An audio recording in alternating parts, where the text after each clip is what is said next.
How to get remodeling jobs in 2026 with meta ads. This video, we're going to dive right into it. And the first thing that you're probably wondering is, who is this guy? So my name is Evan Leibowitz. I've been in the online marketing space for the past 7 years, running an agency, working with hundreds of different clients. And my dad also runs a remodeling company. So I've very much been involved in the process. And if you're a remodeling contractor, I want you to know that I understand your challenges. You know, there's a good chance that you might be running a successful business right now, but let's be honest, not every day is going to be all sunshine and rainbows.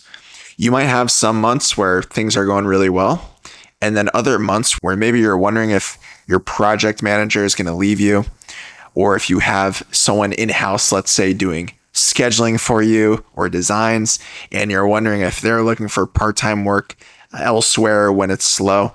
I get it. These are very difficult periods to go through, but luckily we can ensure that you deal with a full pipeline by having the right advertising strategy. And I found meta ads to be a very good process for this. All right. So just to show you some proof, these are real jobs that we've closed in the past year or so. So a lot of kitchen and basement remodels, specifically basements. That's really like our specialty. But these are some results in combination of our own family business as well as for some other clients. And, you know, when you have a system set up like this, you can expect to get a lot of people DMing you on a regular basis, especially if you do like a good organic content strategy, which we'll talk about in this video as well. So the first thing I want to talk about, though, is why do most remodelers fail when they try running meta ads for the first time? And the key point that I've really come to realize is that usually it's because of this right here, which is that most agencies are optimizing for cheap leads instead of qualified projects. So a lot of the times agencies will try and get you to do like some aggressive discount or maybe like an aggressive dollar amount off for new clients. And this really forces people in that like bottom percentile to, you know, try and get them to book. But the thing is, only a small percentage of your market is actually ready to buy today. And when you're just relying on this strategy, your marketing can get very expensive very quickly. So just to illustrate this, you guys might be familiar with this concept of the marketing funnel, which is, just draw the different stages. So at any given point, there's multiple stages of this funnel, which represent your audience. And this very top section up here would be, let's say, unaware people, right? Then you have problem aware. Yep. And then solution aware, product aware, and then it gets smaller and smaller. And the thing is, when you're doing like these discounts, like the 15% off or get $5,000 off your project, whatever it is, you're only speaking to this bottom percentile, and that small percentile are the people that are ready to buy today. But what you're forgetting is all of the people up here and up here, which is going to be like 95% of your market. And the thing is, when you're only relying on these discounts for your offers and your ads, one, you're at risk at attracting a lot of tire kickers and like freebie seekers, but also you're only tapping into a small portion of the market, and this is going to make your advertising very expensive. So this is one of the reasons why I always hear from business owners. They'll say like, hey, I worked with an agency at first. Things were going really well in the beginning, but then our lead flow just slowed down. And this is exactly why that happens. So we need to start thinking about a new way to advertise. And I think a key point that just frankly no one really understands about this industry is that most homeowners need anywhere from 4 to 12 months from that initial thought to pulling the trigger on their project. Our goal as advertisers is we want to shorten their decision window as much as possible while expanding ours. Omnipresence is really the main thing. So for example, how do we enroll these clients into a 12-month email sequence so that every week we're sending a few emails to them to just stay top of mind, provide value, show case studies, stuff like that? Or how can we post content on a daily basis on our social media profiles so that everyone who's followed us has a chance to remember us? Same thing. How can we launch retargeting ads 24/7 at a low budget so that they can see 25 different ads from us over the course of the next, 3 or 4 months? So all of these things are going to be very important. And as I mentioned, this decision window, let's say from initial thought to purchase, I'll just say 6 to 12 months to keep the math simple. Again, only like a small portion of people are at that end point where they're ready to pull the trigger. You're going to have a lot more people throughout this whole decision window. And we want to have marketing that speaks to these folks, not just these folks. So that was some good theory, but now let's go over the actual meta ads structure. So there's really like 3 main points to make a high converting meta ad. And the first thing is going to be the ad copy. So this is going to be the messaging above your ad up here. And the ultimate thing is you want to make sure that you have the proper message market fit. This is key because we want to be calling out our ideal avatar, not the tire kickers, not the low quality people. No, we want to talk about the people that don't haggle our price. They're easy to deal with. They have few complaints. They're likely to refer their friends and family, etc. All right. And then the next thing is going to be creative. So this is the actual image or video in your ad. Now, I've seen a lot of people mess this part up. What we've seen to work best is going to be a lot of like value-based content. So ideally you or someone on your team actually getting on camera, showing your expertise, explaining what's happening behind the scenes. This will outperform a lot of the AI slop that you see nowadays, 10 out of 10 times. So just put in the effort, get your face on camera. I know it's uncomfortable, but this is still the biggest differentiator and the biggest determinant of high converting ads. All right, last but not least is going to be the headline/offer. We talked about how we don't necessarily want to do discounts. However, it should be something that's unique and valuable. One example could be some type of free offer. So if you're doing like a kitchen remodel, this could be something like free countertop installations or like a free gift card or something like that. Now, another thing could be a time-based offer. So a lot of people really value convenience and time. So if you do something like we guarantee to get your design out to you within 24 hours, that's going to attract a lot of those people that value time and speed over just who has the cheapest price. Now, another thing would be what's called a lead magnet. And this is basically getting people's contact information in exchange for some free resource that can help them get to the next step of their decision process. So good examples of this could be like an ebook. We've had great success doing this. You could also do something like a price calculator. And again, we're not necessarily trying to get these people to make a decision today. We just want to put ourselves out there and nurture them over time. So now let's go into some actual live examples of some ads so you can see what this looks like in practice. All right, so we're in my ad account right here, and let's look at, this is like a basement compilation video that we did. So I don't know if you can hear. What if you could transform your dated basement into the favorite? Let me actually expand this so it's a little bit easier to see.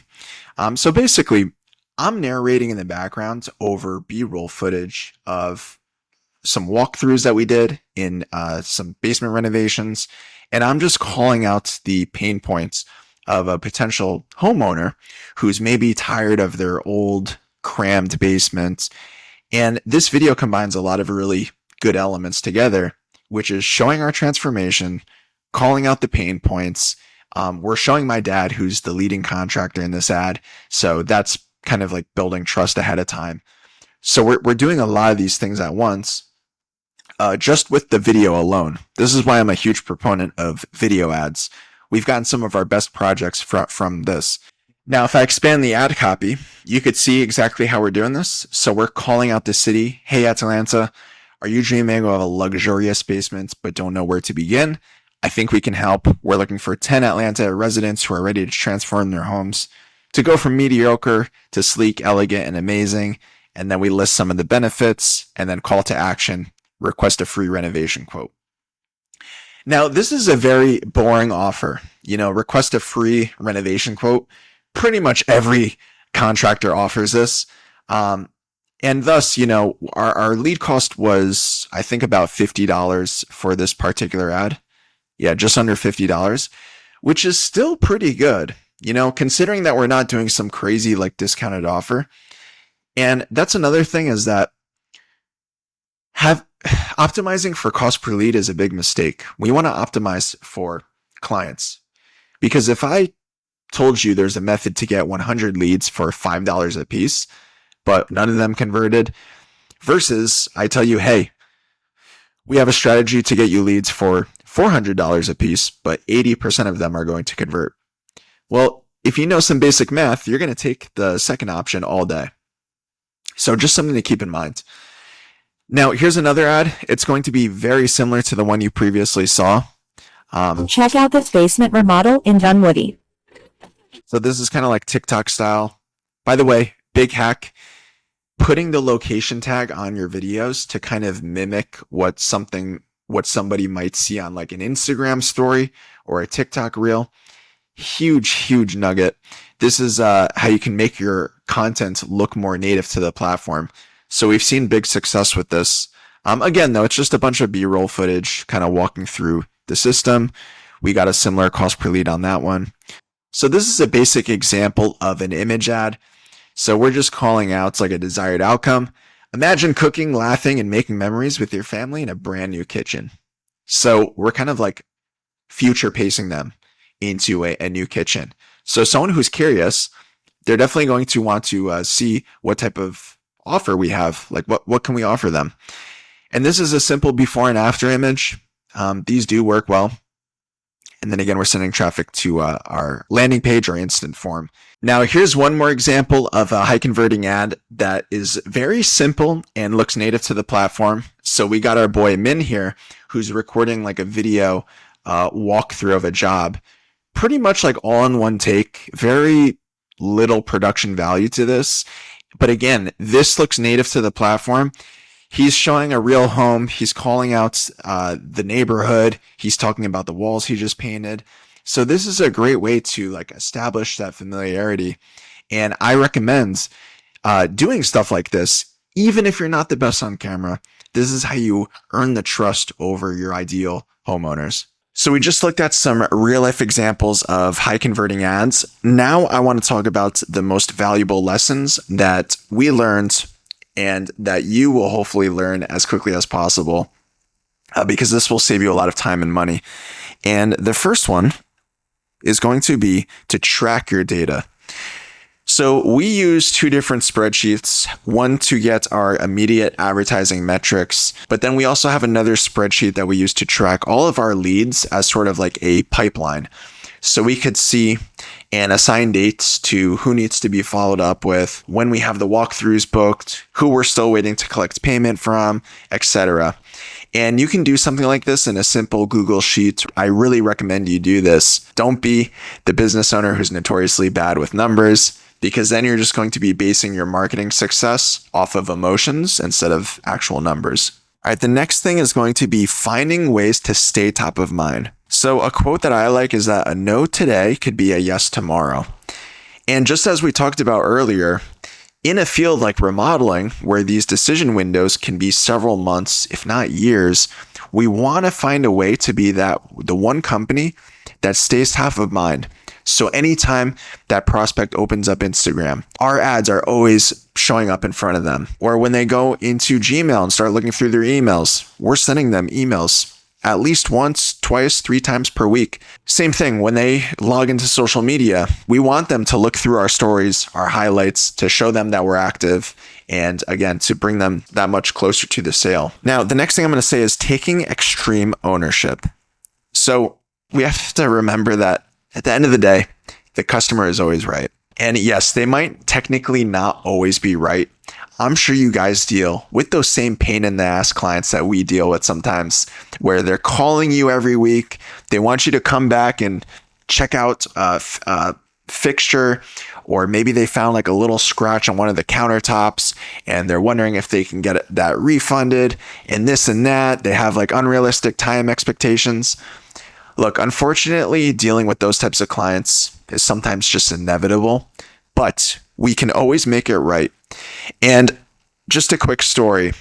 I remember in the earlier days of our company, I would always ask my dad, hey, how come you don't have that many reviews? Like, we essentially had 0, and he had been in business for several years. Meanwhile, the competitor down the road who just opened up last week already has more reviews than us. And there was always some type of excuse. My dad would say, oh, well, this customer had this issue. That customer had that issue. And what I ultimately realized was that maybe the problem was us all along. You know, my dad didn't have systems to follow up with people in time. He would forget about quotes that were sent out a few weeks ago. He didn't schedule himself properly, so he was basically stretched thin with a lot of tasks and dealing with clients. If you're in that position where you feel like all the clients are just making your life miserable, ask yourself first, are you the issue? Are there things that you can do within your business to be more organized, to be more conscientious about following up and these sorts of things? Lastly, be relentless in asking for Google reviews. And then I'm also going to add something else in here too, which could be referrals. All right, so I kind of put them both in the same bucket. Now, of course, this is assuming that your service is good, but this is the easiest way to cut your acquisition costs in half. You spent your hard-earned money to acquire this lead on Meta. How can we get them to refer one of their friends or family members over to you? And what do you know? You just got 2 clients for the price of 1. So oftentimes people lack systems to do this properly. And just not being relentless enough, as I said. You might have to ask a client 5, even 10 times over the course of a few weeks before they agree to it. But I'm telling you right now, the top companies, this is how they stay on top. Anyways, guys, that is it for this video. If you found this helpful, make sure you like this video, subscribe to the channel. I'm going to put out more content like this on a regular basis. Now, I talked about the decision window being very important and how customers aren't necessarily ready to pull the trigger today, so we want to stay in front of them. I actually recorded a video that you could check out right here where I go into this in more detail. You won't want to miss it. Check it out. And if you got to this point and you thought, okay, this is great, but can I just have someone do this for me? I'm going to leave a link in the description. Check it out, book a call with myself. We'll see if our marketing agency makes sense for you and if we could be your next growth partner. Other than that, thanks so much for watching. I'll catch you guys later.